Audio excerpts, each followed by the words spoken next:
You want to go pro in Fortnite Chapter 4. This is the advice, the unfiltered advice that you absolutely need in order to achieve that. Watch this video to the end and be patient with me, because this is a very important message that I must put out to everyone who has a goal or an aspiration to become a pro in Fortnite Chapter 4. Oftentimes this can be seen as a fresh start because we have a new map, because there's a new meta, because there's new guns, and you're absolutely right. We do have new things to learn, and this is an opportunity because all the pros and all the tier 2s and tier 3s and everyone else who is competing has to deal with this fresh start too, which puts you on equal footing to actually win the race to becoming amazing at this game. Now let's test if you were paying attention. There's something absolutely wrong with what I just said, which will lead into the first topic of this video. What I just said is that there's a fresh start, right? Because there's a new map, new gun, you're on equal footing with the pros. This is absolutely not true. There are certain skills that carry over from chapter to chapter, regardless of the map, that you must learn and get good at. And these skills are the reason why you see the same pros placing at the top over and over. These carryover skills are what I like to call the fundamentals of the game. Guns are not a fundamental of the game. Map isn't really a fundamental of the game. You can get used to this very, very quickly, right? What are the fundamentals of the game? This will be the first topic of today's video. Later on, I also want to address how to practice properly and also how to develop a really good intuition, which is something that carries a lot of the pros, because oftentimes when you ask the pros to explain a concept or try to explain what they're doing, they're unable to. And the reason is because their intuition is what carries them, not anything else. So let's talk about it.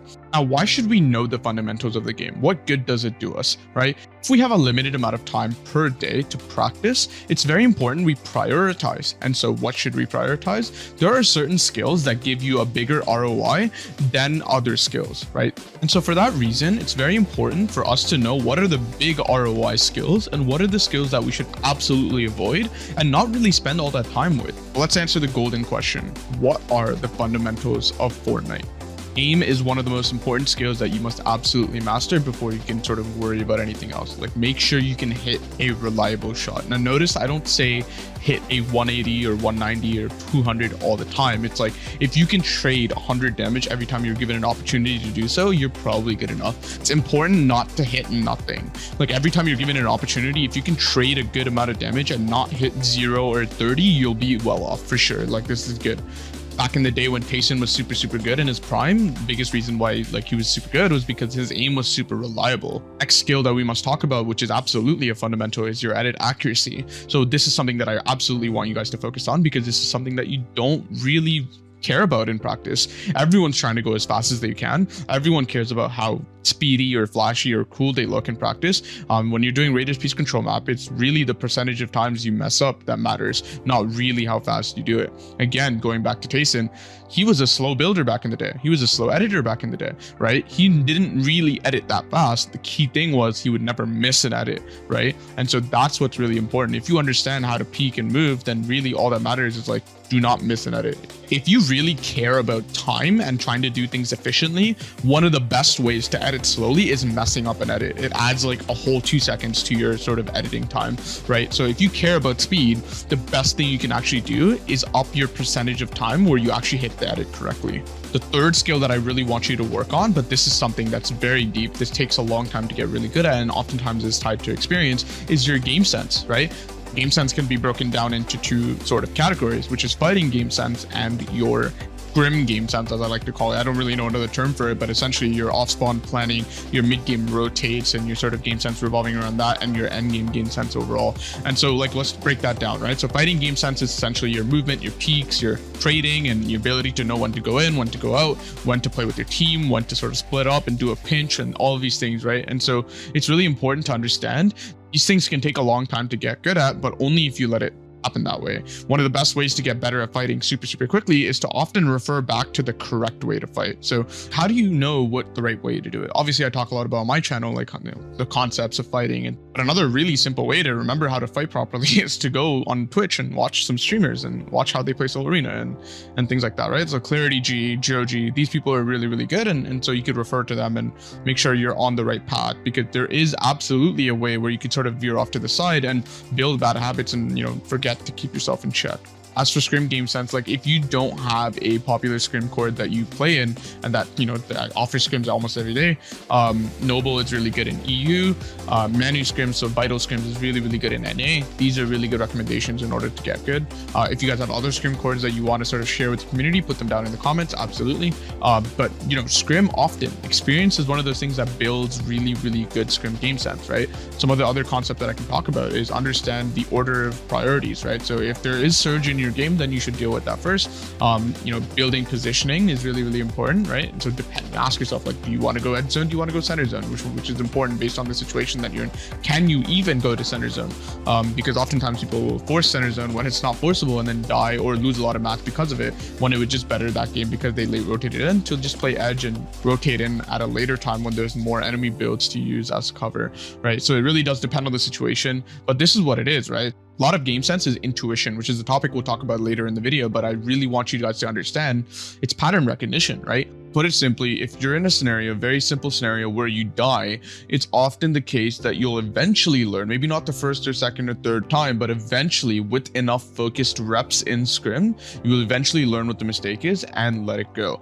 But this is actually very common with easy mistakes that you eventually let it go, right? Like, for example, not having a shotgun shell in your shotgun when you're fighting, and so therefore the fix would be to start reloading more frequently so that you do have a shotgun shell when you fight, so that when you're in an engagement, you actually are ready to shoot. So this is a very simple example, right? This is very easy to fix because it's very obvious what the problem is, but in more complex situations where it requires more logical thought and critical thinking, this is where the issue lies. So obviously, pattern recognition only works if you actually take the time to sort of review and actually come up with a logical answer to the problem that you presented. And so, like, for example, if you're in a scrim and you keep dying endgame and it seems to be the same way, maybe you're running out of mats too soon in first moving or second moving, and you're having trouble identifying the problem, right? And so this is where oftentimes game sense will require one of two things. The first thing is usually, just you identifying the issue successfully and solving it. But sometimes you'll be in a situation where you don't have the knowledge to solve it. And maybe this is a problem you get stuck at often. This is where a new perspective can help you. Either a friend or a coach or someone knowledgeable about the game can come in and review your game for you and tell you exactly what's going wrong. Because oftentimes, the problem is either too complex for you to solve it, or you're just not able to figure out what's going wrong, right? Regardless, these are all the problems that come up with game sense when you're actually trying to solve them. And what's important to recognize is, like, yes, it's a slow process. And yes, it's very easy to solve the simple stuff, right? I genuinely believe most of you guys can solve the simple stuff yourself. Like, hey, I'm too low here and I should have healed instead of fighting. Like, that's a very basic issue to solve.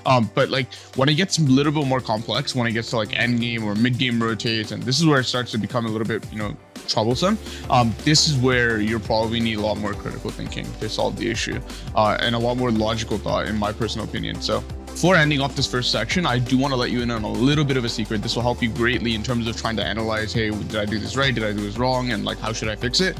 Whenever you're VOD reviewing, try your absolute best to not fall into the trap of results-based thinking, because Fortnite is absolutely a risk-reward game. Sometimes you do take the risk that you're supposed to and it doesn't work out. Just because you lost that game doesn't mean you shouldn't do it again in a future game. For example, if you're low mats in first moving, second moving, and you try to go for something bold, maybe you could have done it slightly differently, sure, but it's very important to recognize that, like, hey, it's much better to go for something when you're low mats than it's just not to go for something at all, right? So try your very best to not look at just results and think like, hey, is this right or wrong based on whether I lost or won, right? And I think it's really important to recognize that logical thinking trumps here, right? Because sometimes you did do the right move, but it still fails. This is not a large majority of cases, but it's important to recognize when this is, and it's important to understand, hey, like, I took the risk that was necessary, I did what I needed to do, and it didn't work out. Like, for example, sometimes in a very big height meta, it's important to go for height. Maybe 1 out of 4 games that you go for height, you die, trying to go for height, but then the 3 other games you absolutely play it well. Understand that risk is a big part of Fortnite, and it should absolutely be used. If you try to think of things way too logically and sort of step by step in Fortnite, I honestly believe that you'll just be too scared to go for anything, and that's not good either, right? So take your decisions with the risk reward in mind. For the second topic of this video, I do want to talk about your mentality when you practice. It's important to understand that a lot of people give the advice of, hey, I want to be patient. I really think it's a long-term game. And, even I've given this advice to myself. But what I do to my students is I tell them, look, although you should be patient, here's something that you should know.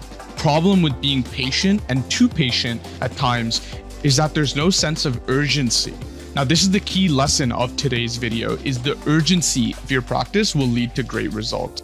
Have you ever wondered why it's so hard to play Solo Arena at times? You have to recognize, this is not some to-do list that I'm giving you. This is not some sort of chore that you have to do. Let's quickly compare, going pro in Fortnite with a very simple example, which is how to get good grades on a math test, which is, very similar in the regard of you're getting good at something. Okay. Your teacher gives you a practice set of problems, which is very, very similar to the test. And often it's actually the exact same thing as the test, except they give you different numbers, for example, to truly test whether you know the problems and whether you can apply the concepts, that you learned in class. And so the best way to get a really, really, really good performance on your math test is to not actually just complete the math test that you got as a sort of practice sample set, right? Don't just go through the motions. You do it, and then you don't stop practicing until you get every question right without looking at the answers. And then after you can actually complete the problems, you're supposed to redo them and make sure you can actually do them within the sort of supposed allotted time that you're given during the math test, right? These are the steps that you do in order to get a good grade. School is actually really easy, right? In that regard. It's only really easy if you actually check whether you're ready. So that's the key thing, right? Make sure you're ready. That's what I was sort of talking about earlier. It's you guys are sort of autopiloting through Solo Arena because it's some sort of to-do list. Oh, I should play Solo Arena in order to be ready for tournaments. But no one actually looks at what's happening to them in Solo Arena and feels any sort of stress or worry that they're going to do bad in tournaments. That's the sort of problem. It's go into Solo Arena. Every time you die, actually go into replays. I know 95% of you guys watching this video don't go into replays and go check your result or why you died in the fight. No one does it. I promise you. I'm so aware of this. You guys genuinely need to go actually figure out why you died, fix it. Don't stop until you fix it. And then when you're dropping 10 to 15 kills in Solo Arena, no problem, because your win rate in each fight is insanely high. That's when you can sort of stop and be hey, my individual fighting is pretty good. I feel in a duo setting now, I can actually carry my own weight and not let my teammate down. This is very important. So the lesson that we've learned is quite simply checking whether you're actually ready for the tournaments, right? It's if you're losing every scrim, what do you think's gonna happen in the tournament? That's doing the math practice set problems, getting every question wrong, and then going to sleep peacefully somehow. One final thing I'll say about this topic before we move on to the third one in this video is I'm fully aware that rage is an issue in Solo Arena most likely, but also in scrims, right? And so how do you fix the rage issue? My personal shot at this, honestly, is the fact that you should just genuinely realize how much time is being wasted through the raging. Doesn't offer anything productive if you're getting off every 2 to 3 fights in Solo Arena, and if you're just checked out after 2 scrims. This is the important thing, right? If you're trying to be the productive person that you want to be, and you're trying to solve all your issues before the tournament comes around, it's in your best interest not to rage. Be mad for your 5 to 10 to 20 seconds, and then get over it. That's it. I don't know what else to tell you. You need to control yourself and just actually focus on the task at hand. Now, finally, the third and arguably the most important topic of this video is about intuition. Now, for those of you guys who don't know what intuition is, let me sort of explain it to you 2 different ways. First, the definition of intuition. Intuition is simply knowing what to do without actually consciously thinking about it. And this is actually made only possible by pattern recognition from past experiences, usually a similar past experience. Okay, so this is very important. Before we move on, I just want to quickly explain why intuition is such a valuable skill, especially in a game like Fortnite. Number one reason is absolutely speed, right? When you consciously think about every single decision and why you're making the decision in game, you're struggling with speed. You're trying to do things too slow. You're hesitating. You're doubting yourself. It's not good. You might be second guessing yourself. It's very important. You need speed in a game like Fortnite, especially when it comes to endgame and even some mid game rotates, honestly, right? And so it's very important that you need to come to a feeling, not a logical thought in this scenario, especially when in performance like a tournament, right? You need speed at times, and it's very, very valuable to come up with a decent decision with speed rather than hesitate on the really, really good decision or the correct answer. answer theoretically. If you've ever wondered why we practice or scrim at all, this is exactly why. We're trying to create those memories or past experience so that in the future, when we go into the tournament and a similar memory arises, what do you think we're going to do? We've learned our lesson. We don't like losing. We've lost 3 times, 4 times in a row in the past to this exact same mistake. And usually I would hope that we don't make the same mistake in the tournament. Another way to think about intuition is an example. So if you guys still don't understand what intuition is, not to worry. Here's a great example of intuition in our day-to-day life. When you're walking, do you actually think about left foot forward, right foot forward, left foot forward, right foot forward? No, you don't. You just don't think of it that way, right? You think of just, hey, I need to go from point A to point B, because in our head it's modularized, right? We thought about it when we were kids, like, okay, how do I actually walk? For sure, we thought about it then. So in practice, in getting better at it, you need to think about it consciously. But when you're actually good at it already, you don't think about it. It becomes intuition. Another example of this is if you're a driver, right? So most of you guys maybe don't have your driver's license yet. I totally understand that. But let's say you're driving a car. Why do you brake? Why do you slow down the car when it comes down to the situation where the car in front of you has the brake lights on? Sometimes your mind is focused on something else and you're talking to your friend on the phone and you'll still brake and slow down when you see the brake lights in front of you appear. So again, this is intuition. Because you've been in this sort of scenario before where maybe in driving school or practice, you've been in a situation where the brake lights in front of you has happened and the car is slowly approaching you because it's slowing down and you're still going at a rapid speed, you'll press the brake, right? But during practice, it requires some conscious thought. Eventually you learn. And you have to understand Fortnite is genuinely no different. Just because it's a video game doesn't mean it's any different. You have to understand. Think about driving as if it's like a video game. Like the windshield is a monitor, the driving wheel is a controller. It's the exact same thing where we have a reaction to some sort of thing that we observe on the monitor and that's it, right? And so this is the exact same thing that we're doing here as well. If we practice enough, we'll eventually, run into most of the most common scenarios enough where we'll just eventually get good, right? Wrong. That's probably not going to happen. And the reason why it won't happen is, it's not that simple. You can't just get good.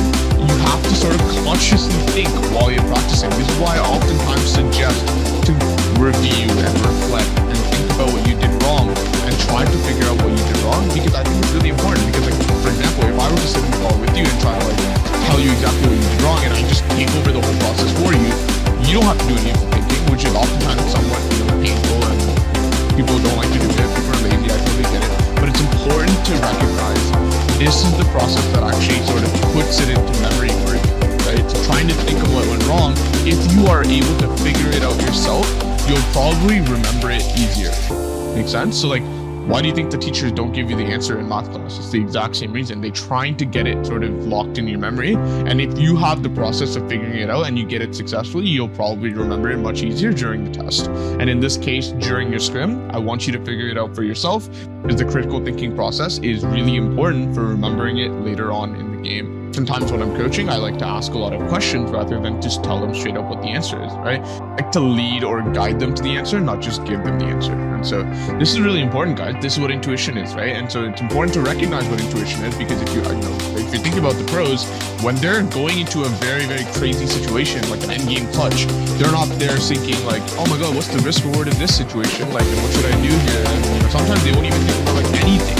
They'll just be locked in. And that's what locked in means, right? The adrenaline is rushing. They don't have time to think consciously. All they're doing is referring back to their past experiences in their head, using that to come up with decisions, and that's it. Quite literally, that's it. Even myself, someone who I would argue is more logical, if I'm in a solo clutch situation and I'm trying to clutch it up for my team, I don't think. In game, I don't think. In practice, I might try to consciously think, because I think that's necessary for building that intuition faster, but in the tournament, I just go locked in, right? That's really, really important to recognize. Don't try to overthink in tournaments. I've tried it myself in the past. It is absolutely not a great idea if you don't have the time to come up with the decisions, right? Obviously, in mid-game, coming up with rotates and stuff, sure, because you have the time for it, right? But in end game, you absolutely don't have time for it. Some rotates, honestly, you don't have time for it. Let's say you need surge, right? You need a lot of surge. spend all that time trying to get all that AR damage or the surge damage in general, and then later on you have like 10 seconds to figure out your mid-game rotate, and that's it. Like in that case, you have to refer to your intuition, which is oftentimes IGLs and coaches are not the exact same thing, because coaches sometimes need more time to come up with the correct answer, whereas IGLs are really, really good with coming up with an answer on the spot that's half decent or 80% good. And that is way more valuable than coming up with the actual correct answer, which kind of leads me into the last subtopic. Be a little bit more confident about your calls. It's okay if you don't get the number one correct answer. I'm not asking you to actually do that. You just need to have good quality decisions, and that's it, right? Sometimes, honestly, if you make a bad decision, but both of you guys are in on it, it can work, right? So just understand whatever play you make, just make it together with confidence, and most of the time it will actually work, which is why sometimes when you VOD pros, they'll do something theoretically wrong, but it still works out because they're so confident in their play. Like they'll go in on it together, right? And so that's key. That's very, very important. Do not sort of be split on decisions. There's the whole reason you have an IGL. Listen to the IGL. Obviously the fragger can make a call here or there, but it's important to just stick to one call and be on it 100%. Before we end this video, let's give a couple examples of Fortnite in-game intuition. Okay, very simple example. I'm in front of this box. What am I very scared of if there's an enemy in here? My positioning is horrible, that's first off, but I don't think of it this way. What I see is I'm adjacent to a wall that's not mine. This wall is a part of a full box. Naturally, I would think there's someone in there, and because that's the case, I would immediately get out of the way because I'm under threat being full box. And so that's the key word right there, right? Is threat. Absolutely, you need to understand that threat is sort of the feeling that you get when you try to come up with the correct answer using intuition. Either way, guys, sort of a different video here. I did not want to make that sort of algorithmic chapter 4 content. This is why I was sort of struggling on like making content in general, is because I don't want to shitpost. I don't want to make that sort of content that you see everywhere on YouTube. Want to be different, not for the sake of being different, but for the sake of actually helping you guys genuinely, right? And for the guys that actually care about this the most and actually care about competitive and care about improving and actually, you know, have a goal of becoming a pro one day, this video will absolutely be the resource that you need to get better. Thank you guys so much for watching this video, and I will see you guys next time.